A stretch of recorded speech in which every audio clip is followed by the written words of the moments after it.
की लिपि है और वहाँ जो गण चिन्ह मिले हैं देखिए वो इस तरीके से है। ये लिपियों की किताब है और ये सिंधु घाटी सभ्यता की लिपियां हैं। ये गुणाकर मुले जी की किताब है। और मैं बताना चाहूंगी कि भारत में 5 भाषा परिवार हैं। ऑस्ट्रो एशियाटिक भाषा परिवार, तिब्बती चीनी भाषा परिवार, द्रविड़ भाषा परिवार, अंडोमानी भाषा परिवार और भारतीय आर्य भाषा परिवार।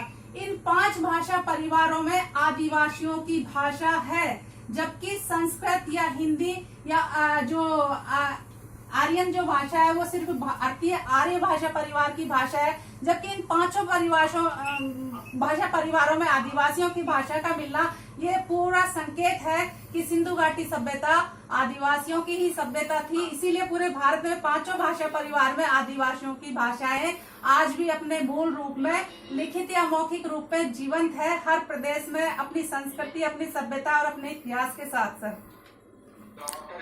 हाँ जी सर।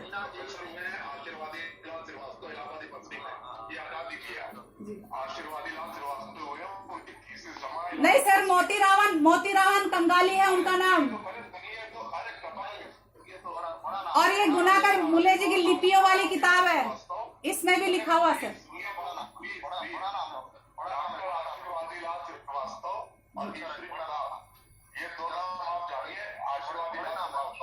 जी यूनिवर्सिटी में आज भी रखी हुई है जी। आप जाइए लाइब्रेरी में, सभ्यता में उनकी चीज आप देखिए, जाके पढ़िए, फिर आपको समझ में आएगा। बिल्कुल सर, हम एक दूसरे से सीखेंगे और समझेंगे। और आप लोग भी मोतीरावन कंगाल जी की पुस्तक गोंडी उद्वाचन पढ़िए। मैंने इलाहाबाद यूनिवर्सिटी में 3 साल बेस किए। जी जी जी सर। जी भाषा के ऊपर भी पूरा हमारा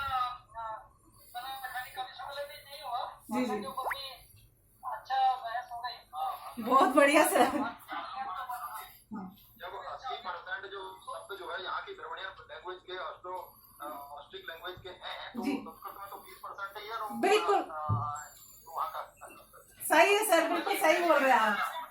इस विषय के ऊपर बाद में कभी पूरा एक सत्र कर सकते हैं। और सर यहाँ की जो मोहरें, जो प्रतीक चिन्ह, जो शिलालेख मिले हैं वो सब आदिवासियों के टोटम और गण चिन्ह है, जो आज भी उनके साथ उनके समाज की पहचान के चिन्ह बने हुए हैं। देखिए ये चित्र में जो दे रखे हैं। वाल्मीकि रामायण किस भाषा में कब लिखी गई है, बताइए ना आप, कब लिखी गई है वाल्मीकि रामायण? सर रामायण का सिंधु घाटी सभ्यता से कोई लिंक नहीं है। चलो अभी ज्यादा बहस में मत ले जाइए, नहीं तो फिर गड़बड़ हो जाएगी। बिल्कुल गड़बड़ ठीक करनी होगी सर अब। एक जगह पूरे वहाँ सीता जी की रसोई आज भी है। जी जी। अरे सर कल्पनाओं में, लेकिन सर सीता जी के साथ क्या हुआ वो तो देखिए ना, हकीकत से। जी आप मेरी माइथोलॉजी है, वो हिस्ट्री नहीं है। माइथोलॉजी भी हिस्ट्री से निकल के आती है। सर आप पिक्चर बना देते उसको, माइथोलॉजी भी हमेशा हिस्ट्री से ही निकल के आती है। उसमें से पॉइंट निकाल सकते हो, लेकिन हम ये नहीं कह सकते कि महाभारत नहीं हुई, हम ये नहीं कह सकते कि रामायण नहीं हुई थी। वो सब लाइन में निकलने के लिए ना, सब बड़ी चीज है, कुछ नहीं निकलता, पत्थर निकलते। बिल्कुल सर, बीच की बात को याद मेरा रखिए। सुझाव ये है कि 1920 के बाद से लोग आर्कियोलॉजिकल जो बेसिस है उन्हीं पे सब चीजें स्थापित मानते हैं। आर्कियोलॉजी एक तरीका है किसी चीज को प्रमाणित करने का। आर्कियोलॉजी के अलावा भी पुरातात्विक जो प्रमाण है उसके अलावा भी किसी चीज को प्रमाणित किया जाता है। महाभारत तो प्रमाणिक चीज है। आपको सभी को अगर आर्कियोलॉजी या पुरातात्विक तत्वों के आधार पर, प्रमाणों के आधार पर ही एग्जिस्ट मानते हैं तो हमारा अधूरापन है। हमें भाषा भी उसमें है, भाषा भी एक सारा सिस्टम, परंपराएं हैं, उनके ऊपर भी दृष्टिपात करना ही होगा। जो महाभारत एक प्रमाणिक चीज है। बिल्कुल सर, प्रमाणिक है। और एकलव्य का अंगूठा काटना भी प्रमाणिक है, जो गुरु की शिक्षा दक्षिणा पे बहुत बड़ा प्रश्न चिन्ह लगाता है और वो हम आदिवासियों के अस्तित्व को नकारता है सर। और वो अर्जुन नहीं, सिर्फ द्रोणाचार्य को चुनौती देते थे, लेकिन फिर भी उन्होंने अंगूठा कटवाया। आप सुनो, आप महाभारत में कहा एकलव्य का अंगूठा कटवाया, वो श्लोक प्रस्तुत करके तब बताएं। सर श्लोक प्रस्तुत करने से नहीं, हम खुद अस्तित्व है। मैं बता रही हूँ दिल्ली विश्व दिल्ली विश्वविद्यालय में मैं 5 साल पढ़ा चुकी हूँ। 5 साल पढ़ाने के बाद रोस्टर में ऐसे चेंजेस किए गए, उस शीट को शॉर्टफॉल में डाल के हमें बाहर निकाला गया सर। स्थायी रिजर्वेशन जो बोलते हैं, आदिवासियों को रिजर्वेशन के नाम पे हमारे साथ खिल्ली उड़ाई जाती है सर। रिजर्व सीट पे 5 साल पढ़ाने के बावजूद हमारे साथ ऐसा किया गया, तो वही अंगूठा काटा गया है सर। ये हकीकत हम सामना कर रहे हैं इसका। हाँ जी सर। आदिवासी कह करके आप उनको अलग करने की मंशा नहीं रखते। बिल्कुल अलग नहीं कर रहे सर। हम आदिवासियों ने हर कौम को स्वीकारा है, हर मजहब को स्वीकारा है, इसीलिए सब लोग जो सांझी संस्कृति है, सांझी सभ्यताएं हैं और सब धर्म है, उनका आदिवासी आज भी सबका स्वागत कर रहे हैं। उनकी खुद की भूमि है ये गोंडवाना, भिलिस्तान। जी छोटी सी बात बताइए, आर्यभट्ट कब हुए थे? ये सर आदिवासी भारतीय से अलग नहीं है, आदिवासियों से ही इंडिया बना है, इंडोजीनियस पीपुल से ही इंडिया भारत बना है सर। इसीलिए तो आदिवासी कहते हैं उनको। बिल्कुल इंडोजीनियस पीपल से ही इंडिया का नाम भारत बना है। एक चीज आप बताइए कि हमने एक छोटा सवाल किया आपसे, आर्यभट्ट कब हुए थे?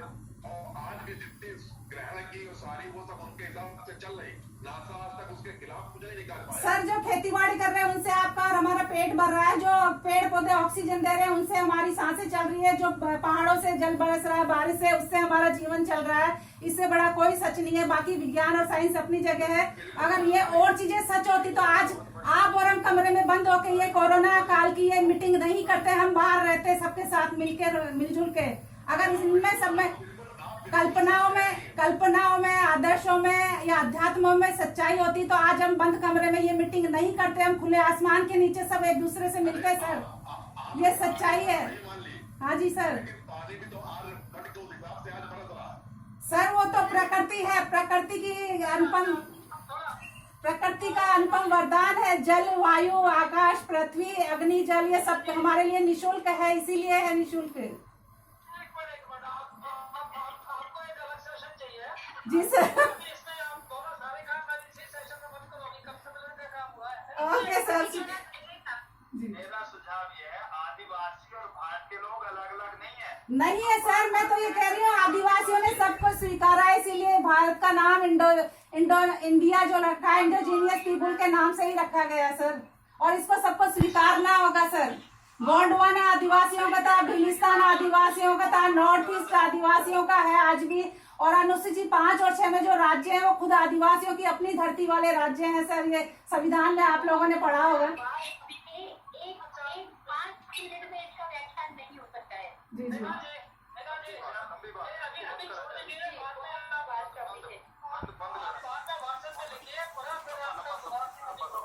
ठीक है सर। Okay sir. भारतीय ही आदिवासी है, ये मानना पड़ेगा ना आपको। नहीं सर, आदिवासी ही इंडोजीनियस पीपुल आदिवासी है और आदिवासी ही इंडोजीनियस है। सब लोग नहीं है, सब नागरिक है भारत के, सब मूल निवासी है भारत के। मूलवासी सिर्फ इंडोजीनियस पीपुल है सर।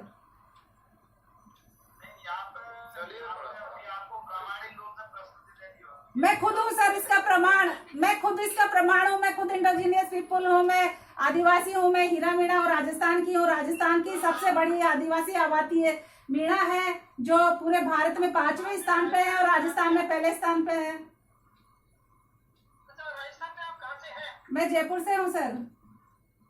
अच्छा ठीक है। जी। तो आप एक काम कीजिए, आप सारा काम इसी बिल्डिंग में जो कर रहे हैं थोड़ा आगे के लिए छोड़ दीजिए ना। आज जी सर बिल्कुल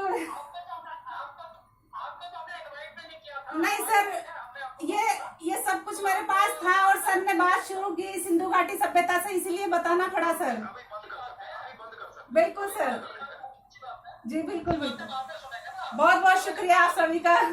जी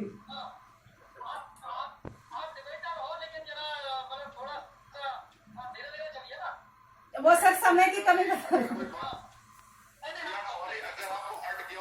नहीं सर, हम आज हजारों सालों से चल रहे हैं तो आगे भी चलते रहेंगे सर। कोई नहीं, पर आप थोड़ा मतलब थोड़ा ठंडे ठंडे चलिए ना, ज्यादा गर्म। नहीं सर, बिल्कुल ठंडे है। डॉक्टर हीरा जी हम भी आदिवासी हैं। बिल्कुल सर। अच्छा रिचा कुछ बोलना चाहते हैं भैया? हाँ ऋचा बताओ। मैं तो ये बहुत इंटरेस्टिंग बिल- हमेशा हम जो एक शुक्रिया। इंडिया की जो ओल्ड उसको हम भूल जाते हैं। जी और जो उन्होंने बोला वो बहुत इस समय के लिए स्पेशली सुनना सबको बहुत जरूरी है कि हम अपनी जड़ों तक जाए, उनको समझें। बिल्कुल, और जड़ से नहीं जी जी है। जी हाँ, अगर हम इंडिजिनस नहीं भी है, हम इंडिया के जैसे कह रहे हैं कि बहुत लोग इंडिया में आए हैं, उसको समझना जरूरी है हम किस जगह रह रहे हैं, उसकी मिट्टी को, उसके पेड़ों को, उसके जानवरों को, उसके जीवों को, उससे हम ज्यादा जी पाते हैं। बिल्कुल। बहुत सलाम आपको। हाँ, मेरा ये मेरे बेटे आप राजस्थान में रही है, जी जी सर। ये औरंगाबाद में भी रही है। अच्छा अच्छा तो जी ये आपकी लाइन की है। सर, वो जड़ों से जुड़ी हुई है सर। लाइन आपकी भी हमारी है सर। हमारी जड़ें एक ही जगह है लेकिन अलग अलग जगह विकसित हो रहे हैं, तो वही पर्यावरण पाके उसी में परवरिश पा रहे हैं, लेकिन हमें अपनी जड़ों को नहीं भूलना चाहिए। हमारी जड़ें ही हमारे जीवन का आधार है सर। वही हमारी संस्कृति है, वही हमारी सभ्यता है, वही हमारी पहचान है। आप वहां रह के हिंदी की बात क्यों कर रहे हैं? हिंदी तो यहाँ बोली जाती है ना। आप इसीलिए कर रहे हैं क्योंकि वो आपकी जड़ें हैं। आपकी मुखरता अच्छी लगी मुझे। तो अभी आप लोग समापन की ओर चलते हैं। ये हीरा जी जो ऋचा है, ये पर्यावरण प्रेमी है, सबसे ज्यादा टाइम इसी को नहीं सर, हम मानवीयता प्रेमी है, मानवीयता प्रेमी है सर। हम सबके साथ जीना चाहते हैं सर। काफी जंगलों में रहे। कनाडा में भी वो वैसे ही रह रही है। जी जी चाहती को रहना पर इतना नहीं रह पाते, पर चाहते तो हूँ मैं। जी इनके बेटे का नाम भी हरणे रखा हुआ है इन्होंने। बहुत बढ़िया, हरणे है इनके बेटे का नाम। बहुत बढ़िया। तो चलिए नेक्स्ट टाइम हीरा जी आपसे आपके गांव के आसपास की बात करूंगा। बिल्कुल सर, जरूर। आप चंद्र सिंह के रहने को। हाँ, बैठ तो आप लंबी बात कर दोगे फिर बहस हो जाएगी। सर गांव एक काम करते हैं, अभी समाप्त करते हैं। हमें थैंक यू। सर गांव का एक गीत सुनाना चाहती हूँ सर, एक गांव वाला।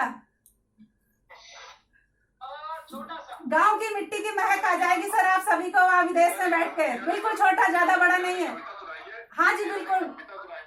जी एक कविता सुनाइए। आर्गुमेंट में बस एक बात ध्यान रखिए, जी। सिर्फ एक लाइन हमेशा याद रखी जाती है जी जी कि कागज की तरह हंसिया जीवन में भी छोड़ो प्यारे। जी जी जी सर। सर इतिहास उनका भी है जो कागजों में दर्ज नहीं है। मार्जिन रखिए। जी जी सर, मैं अपनी जो मातृभाषा है, मेरी मातृभाषा, उसमें सुनाना चाहूंगी ताकि मिट्टी की महक आप तक भी पहुंचे। जी जी। ऊंचा टीबा में छेड़ाई दे रे गीत को होड़ो, दे रे गीत को होड़ो। भापेरा में गाँव बसे छे, हरिपुरा में खेड़ो, हरिपुरा में खेड़ो। ऊंचा टीबा में छेड़ाई दे रे गीत को होड़ो, दे रे गीत को होड़ो। कस्सा बाजी मन खाराजी, गीत मर्द को खेबो खेबो। चमचूरा का यही तो नतीजा, डोडो नैन चलाबो डोडो। ऊंचा टीबा में छेड़ारी, तेरे गीत को होड़ो, तेरे गीत को होड़ो। बहुत बहुत शुक्रिया और आभार, अभिनंदन सर। ओड़ो मीन्स क्या है? ओड़ो से क्या मतलब है? मतलब आप भी गाइए गीत, ये जो मैं गा रही हूँ कि ऊंचे टीलों पे चढ़ी हुई एक औरत बकरियों को चराई रही है, वो अपने साथियों को बुला रही है और बोल रही है कि आप भी मेरे साथ मिलकर गाइए और आनंदित होइए, प्रकृति का आनंद लीजिए। बहुत शुक्रिया तो सर। चलिए हम इसका थोड़ा फॉर्मल समापन कराते हैं। जी जी और श्याम जी मेरे ख्याल से हैं कि नहीं? हीरा जी आपने वाटिका नाम सुना है? बिल्कुल सुना है सर, 12 मील पे है, कितनी दूर पे है? चौकी ढाणी पे। चौकी धारणी के पास है। हाँ बिल्कुल वहीं पे है। राजावत का परिवार है, राजावत का। हाँ बिल्कुल है। ठीक है, बस मैं उन्हीं फैमिली में भी बिलोंग करता सर वो गांव हमारी बुआ जी के बसाए हुए, वो हमारी जमीनें हैं। वहाँ पे चौकी ढाणी जो बनी है, हम आदिवासियों की जमीनों पे ही बनी है वो चौकी ढाणी। हूँ, है ना? जी वहाँ पता कीजिएगा, प्रोफेसर रामगढ़ पता है? रामगढ़ पता है सर। वहाँ पता कीजिएगा प्रोफेसर घनश्याम सिंह। अच्छा ठीक है सर, आप नंबर दे दीजिए, मैं डायरेक्ट बात कर लूंगी सर। उनसे डायरेक्ट बात नहीं कर पाएंगे। क्यों सर, मैं सबसे कर लेती हूँ, आपसे भी तो कर रही हूँ। और इटालियन लैंग्वेज के यूनिवर्सिटी में। तो फिर कैसे बात हो पाएगी? और उसमें उनकी रिसर्च है जी और 9 लैंग्वेजेस में वो डॉक्टरेट है जी इंडिया हो चुकी। जी जी। वो आपके सबसे पॉपुलर आदमी राजस्थान के। अच्छा अच्छा, बहुत बढ़िया सर। चलिए तो वो हमारे मौसा जी है। अच्छा, तो अभी अभी भारत में कितना बज गया सर? 11:22 हो गया। हाँ। और यहाँ पर 2 बजने में 5 मिनट है। अच्छा 2 बजने में 5 तो मिनट। ऐसा करते हैं कि अभी हमारे जो एक दो मुख्य अतिथि हैं उनसे थोड़ा ज्ञापन करा देते हैं, ठीक है? श्याम त्रिपाठी जी हैं? नहीं होंगे? अच्छा, वो है हमारे जो वेद प्रकाश जी अभी थे सर। वेद प्रकाश हाँ जी सर, मैं हूँ। आप थोड़ा सा अंतिम वो कर देते। जी, देखिए सर, ये सब कुछ सुना मेरे को बहुत अच्छा लगा। कुछ एंड में हम जरूर थोड़ा सा उससे अलग हट गए। हम लोग इन्फॉर्मल सच्चे मायने में हो गए। इनफॉर्मल हो गए। जो देवनागरी लिपि है, अगर वैज्ञानिक दृष्टि से देखेंगे तो ब्राह्मी से ही निकली है। सच्चाई ये है, क्योंकि जो जिसको अभी तक डिसाइफर नहीं किया तो आप कैसे कह सकते हैं हमारे आगे आ जाए अभी से। रही बात, हम इस हिंदी को सच्चे मायने में, अगर हिंदी शुगर है तो राजभाषा डायबिटीज है। डायबिटीज के ऊपर राष्ट्र हमें तो मनोरंजन के लिए, कविता के लिए हम सब हिंदी में बात करते हैं। जब नीति निर्माण की बात आती है, शिक्षा की बात आती है, तो हम पीछे हट जाते हैं। बिल्कुल। तो उसके लिए भी हमें उतना ही उत्साह के साथ आगे बढ़ना पड़ेगा। शिक्षा में भी हिंदी को अपनाना पड़ेगा और हिंदी राष्ट्र भाषा, राजभाषा इतना नहीं पढ़ना चाहिए। कहाँ लिखा हुआ है यूएनओ में कि English is an international language? जो राष्ट्र भाषा जनता बनाती है, राष्ट्र बनाता है,